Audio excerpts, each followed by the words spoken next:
నమస్తే, welcome to Suman TV. నేను మీ Suman TV Usha. Kolkata incident గత కొద్ది రోజులుగా ఈ న్యూస్కి సంబంధించి మనం చాలా వీడియోస్ చేసాము అండ్ దాంతోపాటు కొంత ఇన్ఫర్మేషన్ ఎప్పటికప్పుడు తెలుసుకుంటూనే ఉన్నాము.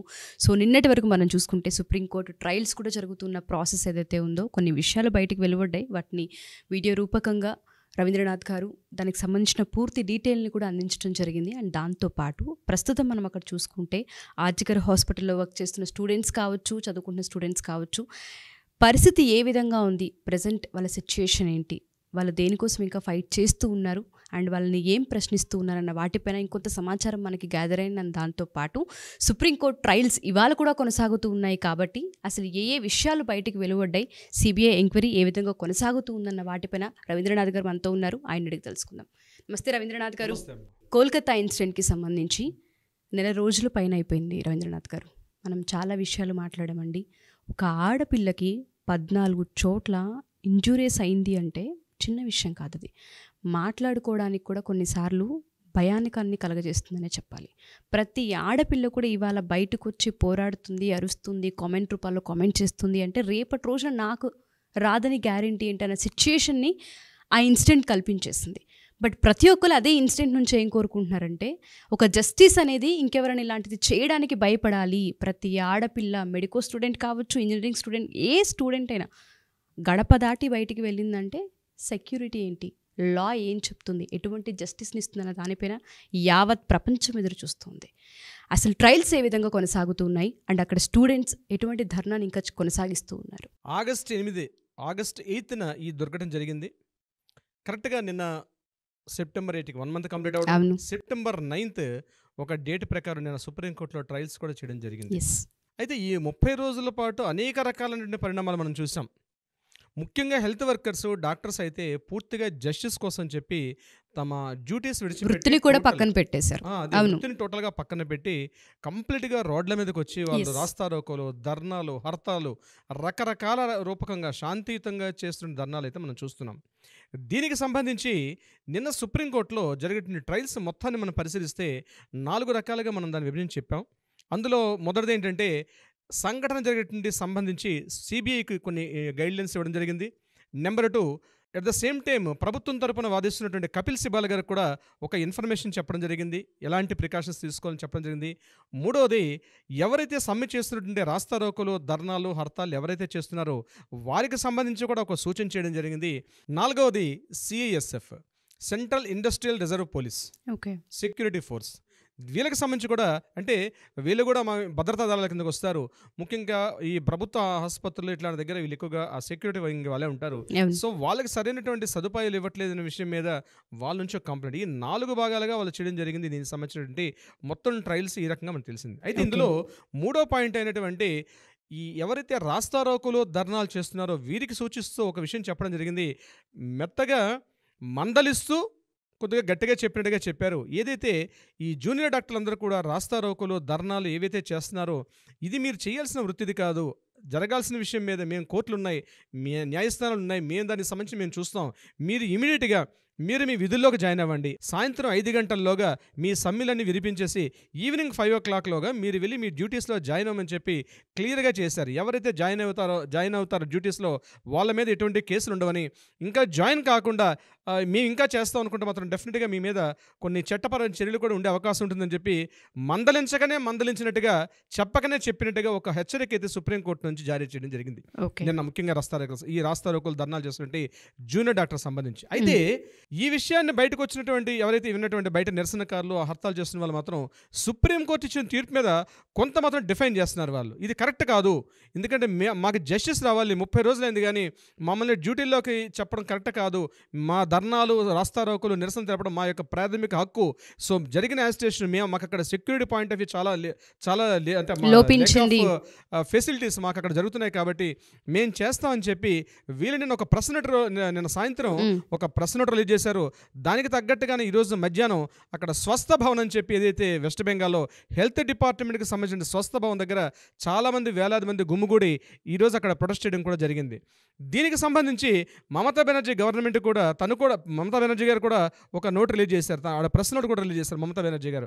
తను కూడా చెప్పింది ఏంటంటే మీరు ఇమీడియట్గా మీ విధుల్లో జాయిన్ అవ్వండి, ఎందుకంటే మీ డ్యూటీ చేయాల్సింది మీరు హాస్పిటల్ వైద్య సేవలు అందించడం, మీరు ధర్నాలు చేయడం కాదు, అది సుప్రీంకోర్టు చూసుకుంటుంది, మేము కూడా మీకు మద్దతు ఇస్తాం, మేము మీకు శాంతియుతంగా చేస్తున్నారు, ఒప్పుకుంటాం మిమ్మల్ని, వీలైతే మీ నిరసనకారుల నుంచి ఎవరైనా ఒక 3-4 రండి, రిప్రజెంటేషన్తో రండి, మనం కూర్చొని చర్చలు జరుపుదామని చెప్పి ఆఫ్టర్ 30 days తర్వాత సుప్రీంకోర్టు ఇచ్చిన హెసిటేషన్ తర్వాత ఈ విషయం మమతా బెనర్జీ గారు ముందే చేస్తుంటే బాగుండేది, కానీ చేయకుండా ఈరోజు అట్లీస్ట్ ఒక 3 members మీరు ముందుకు రాగలిగితే మేము ఒక కమిటీ వేసుకుంటూ మనం చర్చిద్దాం, మీ యొక్క సమస్యలు కానీ ఏదైనా సరే మనం చేద్దామని చెప్పి మమతా బెనర్జీ గారు ఈరోజు ఇనిషియేటివ్ తీసుకున్నారా, ఒక స్టెప్ ముందుకు వచ్చారు దీనికి సంబంధించి.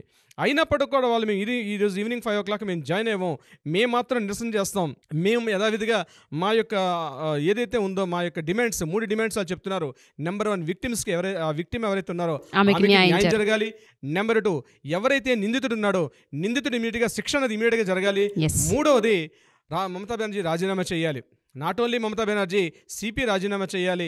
ఎవరైతే డిఎం ఈ health department heads of department ఎవరైతే ఉంటారో వాళ్ళు కూడా రాజీనామా చేయాలని ఒకే ఒక కారణాలతోటి ఈ 3 డిమాండ్స్తో మేము ఉన్నాం.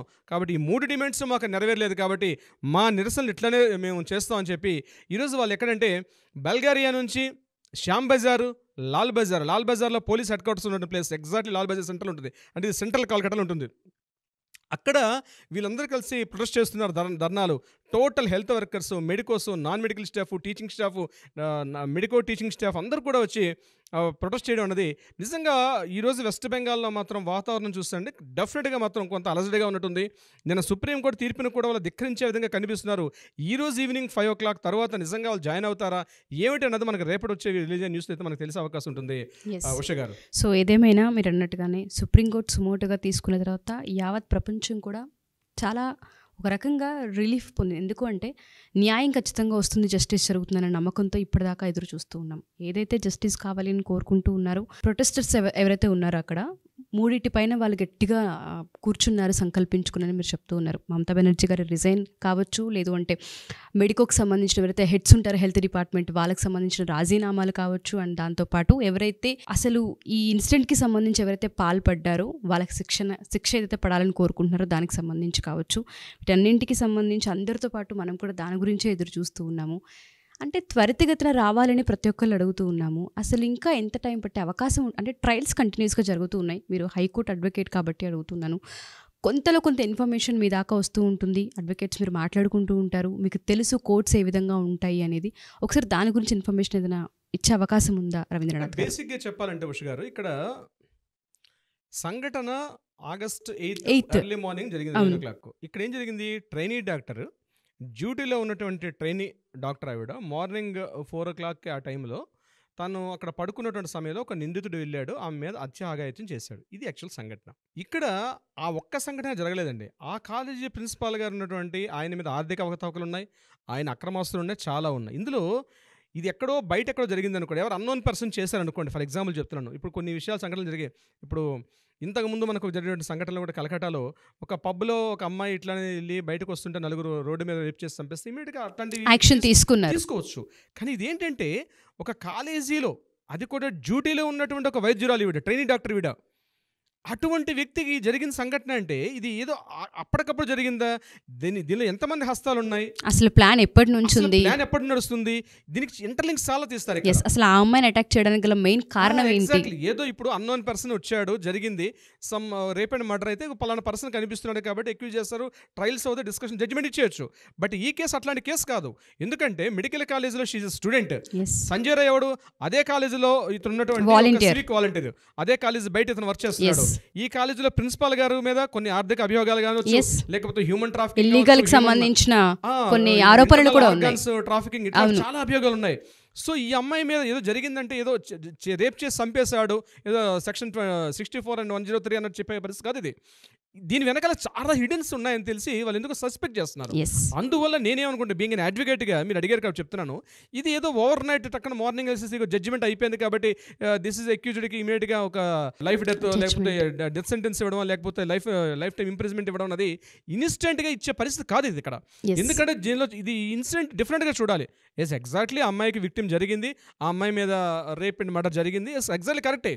కానీ దీని మీద ఇంకా ఎవరో ప్రధాన స్థలం ఉన్నది. ఈ ఇంట్రాగేషన్ పనిలో సిబిఐ వ్యవస్థ పనిచేస్తుంది, అందుకే సుప్రీంకోర్టు సుమోటోగా తీసుకుంది, హైకోర్టు ఇందులో ఇన్వాల్వ్మెంట్ అయింది. చాలా ఇష్యూస్ ఒక డిపార్ట్మెంటు ఒక దర్యాప్తు సంస్థలు పూర్తి స్థాయిలో దర్యాప్తు చేస్తున్నాయి కాబట్టి మనకు అనిపిస్తుంది ఇది లేమెన్గా కామన్ మెన్గా మనకు అనిపిస్తుంది తొందరగా జస్టిస్ వస్తే అయిపోతుంది. It's true. కానీ ఈ సంఘటన మిగిలిన సంఘటనలతో పోల్చి మనం చూడలేం. It's a different situation. అందుకని ఈరోజు హెల్త్ వర్కర్స్ ఈరోజు ఇంతమంది రోడ్ల మీదకి వచ్చి ధర్నాలు రాస్తారు 30 రోజుల నుంచి యాజిటేషన్. నాట్ ఓన్లీ ఇండియా ఒక్కడే కాదండి, ఈరోజు వెస్ట్ బెంగాల్ ఇష్యూ కాదు, టోటల్గా వరల్డ్ వైడ్ మోర్ దాన్ 25 కంట్రీస్లో 130 సిటీస్లో జరుగుతున్నటువంటి యాజిటేషన్. ఈరోజు సందీప్ ఘోష్ మీద కూడా మనకి ఇంటర్నేషనల్ ఒక న్యూస్ కూడా రావడం జరిగింది. ఇంతకుముందు మనం ప్రీవియస్ వీడియోలో దాన్ని మనం షేర్ చేసుకోవడం కూడా జరిగింది. అయితే ఇంత కాంప్లికేటెడ్గా ఉన్న ఇష్యూ కాబట్టి జడ్జిమెంట్ డెఫినెట్గా వస్తుంది. ఎక్యూజ్డ్ ఎవరైతే ఉన్నారో అతను ఖచ్చితంగా మనకి ఏదైతే మన భారతీయ న్యాయ సంహిత శిక్షల ప్రకారం ఖచ్చితంగా శిక్షిస్తారు. కానీ తొందరగా రావాలని కోరుకున్నప్పుడు కూడా ఇది కాంప్లికేటెడ్గా, ఇది రకరకాల ముడులు ఉన్నాయి కాబట్టి ఇది ఎంత తొందరగా ఇన్వెస్టిగేషన్ ఇంట్రాగేషన్ ఆఫీసర్స్ ఎలా రిలీజ్ చేస్తారు. బట్ హెడ్స్ ఆఫ్ ఏంటంటే మన న్యాయ వ్యవస్థ మాత్రం 100% చాలా పవర్ఫుల్. మిగిలిన దేశాలతో పోలిస్తే ఇది కానీ అనుకుంటా మనం తొందర రావాలని, కానీ మన న్యాయ వ్యవస్థ లేట్ అయినా మంచి న్యాయం ఇస్తుంది. ఎందుకంటే సుమోటోగా సుప్రీంకోర్టు తీసుకోవడంలోనే దీన్ని మనం క్లియర్గా చెప్పొచ్చు. న్యాయ వ్యవస్థ జ్యుడిషియరీ ఇంకా బ్రతికే ఉంది. కొన్ని సంఘటనలు ఈ 30 రోజులు జరిగిన సంఘటనలు చూస్తే న్యాయ వ్యవస్థ జ్యుడిషియరీ వ్యవస్థ ఎలాంటి ఇనిషియేటివ్ తీసుకుంది, ఎలాంటి స్టెప్స్ని తీసుకుని ముందుకు వస్తున్నారని చెప్పడం కొన్ని సంఘటనలు కూడా జరిగినాయి దీనికి సంబంధించి. ట్రూ. సో మీరు అన్నట్టుగానే న్యాయస్థానం త్వరగా తీర్పునివ్వాలని, మీరు అన్నట్టుగానే వెనకైతే ఎవరైతే ఉన్నారో వాళ్ళందరి పేర్లు త్వరగానే బయటికి రావాలని కోరుకుందాం. థ్యాంక్ యూ రవీంద్రనాథ్ గారు. ఎప్పటికప్పుడు అప్డేట్ని వాచ్ చేస్తూ అసలు ఏం జరుగుతుందన్న కథనాలు కావచ్చు, లేదంటే అక్కడికి సంబంధించిన ట్రయల్స్ కావచ్చు, వీటన్నిటిని ఎప్పటికప్పుడు ఆడియన్స్కి అందజేస్తున్నా మీకు స్పెషల్ థ్యాంక్స్ అండి. థ్యాంక్ యూ సో మచ్ అమ్మా.